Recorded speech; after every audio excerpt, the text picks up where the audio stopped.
ഇവിടെ ഇപ്പോൾ Christmas vacation തുടങ്ങിയിട്ട് അപ്പോൾ തനുവിന് ഒരു 10 ഡേയ്സ് ഹോളിഡേ കിട്ടി. അപ്പോൾ തനുവിനെ ഞാൻ നാട്ടിലേക്ക് പറഞ്ഞയച്ചിരിക്കുകയാണ്. ആദ്യമായിട്ടാണ് തനു മാറി നിൽക്കുന്നത് കേട്ടോ. അപ്പോൾ അങ്ങനെ തനു ഒക്കെ പോയി.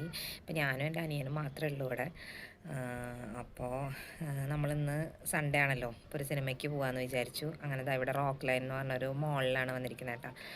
അങ്ങനെ നമ്മൾ സിനിമ കാണാൻ പോയി. നമ്മൾ പോയ സിനിമ നേരാണ്, മോഹൻലാലിൻ്റെ ഒരു തിരിച്ചുവരവ് എന്നൊക്കെ പറയുന്ന ഒരു നല്ലൊരു സിനിമയായിരുന്നു.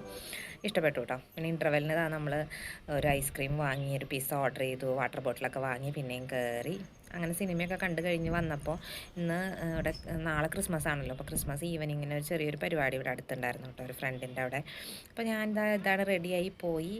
അവിടെ നമുക്കിതാ വൈന്, ഒരു ചെറിയ കേക്ക് പീസ്, സ്നാക്സ് അതൊക്കെ കിട്ടി. ഒരു ചെറിയ കൾച്ചറൽ പ്രോഗ്രാമും ഉണ്ടായിരുന്നു അവിടെ. വരുന്ന പുൽക്കൂടും സ്റ്റാറൊക്കെ ഉണ്ടായിരുന്നു കേട്ടോ. പിന്നെ ഇതായിരുന്നു ഫുഡ്, നെയ്ച്ചോറും ചിക്കനും.